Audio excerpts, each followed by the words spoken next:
밀크의 디저트 이야기. 아이스크림. 안녕하세요. 밀크의 디저트 이야기입니다. 여러분은 더운 여름에 어떤 디저트가 생각나나요? 여러 가지가 있겠지만 여름엔 뭐니 해도 아이스크림이죠. 그런데 달콤하고 시원한 아이스크림은 어떻게 만들어졌을까요? 오늘은 아이스크림의 이야기를 들려드릴게요. 최초의 아이스크림은 중국에서 만들어졌어요. 3000년 전 고대 중국인들은 차가운 얼음에 향신료나 과일을 넣은 디저트를 만들어 먹었답니다. 하지만 이 디저트는 아이스크림보다는 빙수에 가까웠어요. 이 아이스크림은 아랍 상인을 통해 고대 페르시아까지 퍼지고 페르시아에 인접한 그리스와 로마까지 전파됐죠. 그리스의 알렉산더 대왕과 로마의 네로 황제도 알프스산에서 가져온 눈에 꿀과 과일을 섞은 것을 즐겨 먹었다고 해요. 13세기 중국 원나라에서 처음으로 얼음에 우유를 섞은 아이스크림이 등장해요.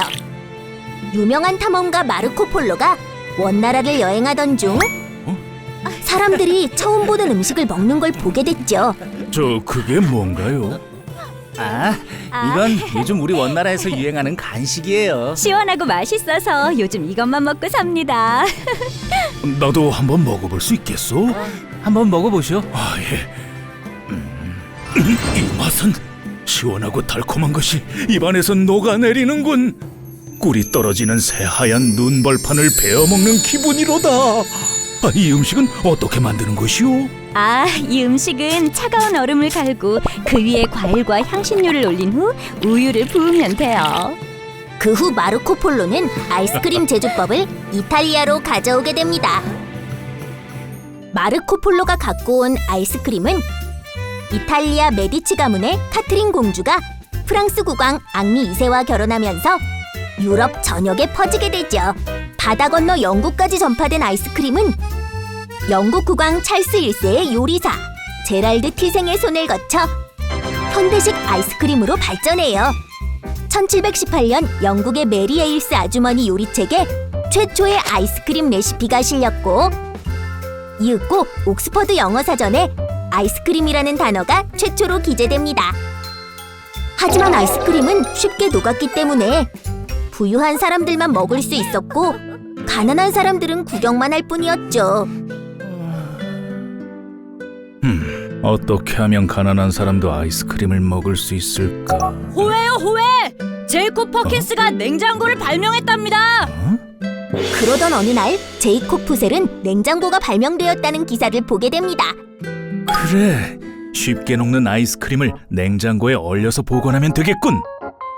이렇게 하면 많은 사람들에게 아이스크림을 팔 수 있겠는걸? 냉장고에 아이스크림을 얼려서 보관하는 방법을 생각해낸 제이콥 푸셀은 아이스크림 공장을 세웁니다. 제이콥 푸셀이 만든 아이스크림은 전 세계로 뻗어나갔고 수많은 사람들이 더운 여름에도 시원한 아이스크림을 먹을 수 있게 됐어요. 이처럼 아이스크림은 고대 중국부터 현재까지 수많은 사람들의 노력과 헌신 끝에 발전했어요. 오늘은 달콤한 아이스크림을 먹으면서 이분들의 노고를 생각해보면 어떨까요? 그럼 오늘의 디저트 이야기는 여기서 마치겠습니다. 다음 시간에 만나요. 밀크의 디저트 이야기. 냉면. 안녕하세요. 밀크의 디저트 이야기입니다. 여러분, 오늘은 가깝지만 갈 수 없는 곳 북한에 대해 알아보려고 해요. 북한을 대표하는 음식에는 무엇이 있을까요? 만두, 두부밥, 아바이 순대 여러 가지가 있겠지만 뭐니 해도 냉면이죠. 오늘은 냉면 이야기를 들려드릴게요. 고려시대 평양에 달세라는 사람이 주막집을 운영하고 있었어요. 이 주막집의 인기 메뉴는 메밀로 만든 칼국수였답니다. 주인 양반, 여기 메밀 칼국수 한 그릇 주시오. 네. 여기도. 오늘 준비한 면이 다 동이 났잖아. 저 손님, 죄송하지만 메밀면이 다 떨어져서 내일 다시 와주시면. 아니, 아직 점심도 채 지나지 않았는데 벌써 다 떨어졌다고? 면을 더 많이 준비하면 되잖소. 그래요? 그건 메밀은 찰기가 없어서 반죽하기 힘든데다 일일이 면을 칼로 썰어야 해서 만드는데 시간이 너무 오래 걸린단 말이오. 그렇담 도구를 사용해 면을 뽑으면 어떻겠소? 네? 도구를 사용해 면을 뽑아요? 그렇소. 면을 일일이 반죽하고 칼로 썰 필요 없는 도구를 만들어 주겠어. 며칠만 기다려 주시오. 며칠 후 이보시오. 당신은 연장공이 다시 주막을 찾아왔어요. 저번에 이야기를 듣고 만들어 보았소. 이거면 면을 빨리 뽑을 수 있을 거요. 그리고 쇠판에 작은 구멍을 낸 도구를 달새에게 주었습니다. 정말 고맙소. 이것만 있으면 국수를 더 빨리 만들 수 있겠어.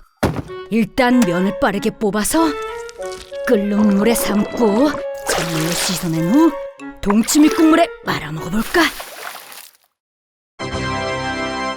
오. 선생님이 준 도구를 사용해 만든 음식입니다. 아니, 이 새콤달콤한 동치미 국물에 구수한 메밀면이라 이거 참 맛있군. 이 음식은 곡식 곡에 물, 술을 붙여 곡수라 불렸어요. 여기 국수 한 그릇 주시오. 네. 달새의 곡수는 입소문이 퍼져 훗날 평양냉면으로 이름을 날리게 되었답니다. 이렇게 서민들이 즐겨 먹던 냉면을 누구보다 좋아하던 사람이 있었으니 바로 조선의 왕 고종이에요. 구한말 일제의 침략으로 쇠퇴하는 조선을 보며 고종은 불면증과 식욕부진에 시달렸습니다.